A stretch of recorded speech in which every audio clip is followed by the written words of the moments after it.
In the first video, I showed you how to array coordinates across an object. Today I'm going to show you how you can offset individual rows and create more of a honeycomb style grid.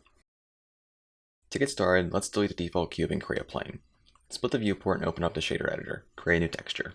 Also, if you're not familiar with the add-on Node Wrangler, I will be using it to assist me in adding and connecting nodes. Don't worry if you don't have it enabled, everything I'm doing can be done without it. I just use it to remove some repetitive steps. Anyway, we start once again with a setup that comes from my first video. I'll link it somewhere, so if you want a quick way to set it up, look there. To simplify things, let's create a value node and a math node. Set the math node to floor. You could also set it to round or ceil, as what's important is that we only have an integer output. Connect the math node to the scale input on the vector math node.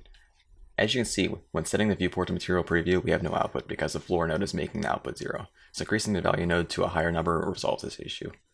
Okay, now let's duplicate our scale and fraction nodes and move them a little bit higher, and move our value node lower to make some space. Connect to duplicated nodes above like shown. Bring in a vector math node and set it to wrap. Let's put our vector input into it and switch the outputs and mess around with it to see what happens. What we want to do is mask out every other row so we can manipulate each individually. It'll make more sense once we finish this. The first value we want to mess with is the y component of the max. This changes the thickness of each band. We want each band to be the thickness of our rows. It just so happens we do know this value, as it's the reciprocal of the value node we just created. The second value is the y component of the min. This determines the distance between each band, so if we set it equal to the opposite of the reciprocal of the value input, we can get an empty space between our rows that is equal in size to our rows.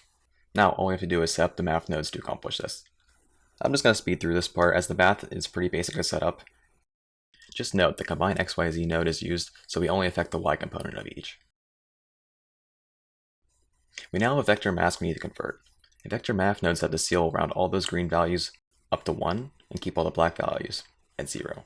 Now to separate the y components out of a separate xyz node, and we have a mask.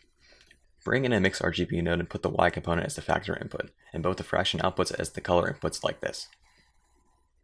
Previewing the output, we can see that nothing has changed, which makes sense as we have yet to modify either of the arrayed coordinates we created. This is a simple fix. All we have to do is make a vector input and set it to add. This time only modify the x component to shift the grid across.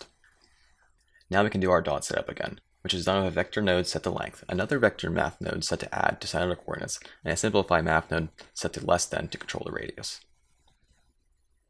Okay, now that that is done, let's change it up so we can vary the offset grid. This will allow us to change the amount of normal rows between each of the offsetted rows.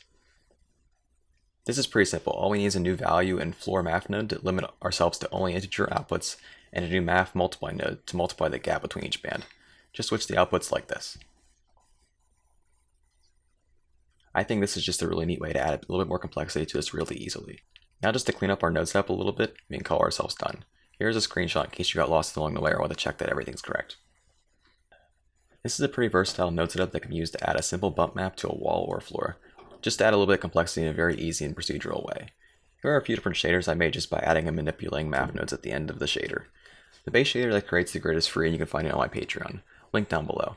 And I'll have a video on my Patreon that goes over how I made those shaders and some different use cases I've found. Thanks so much for watching, have a wonderful day. Peace.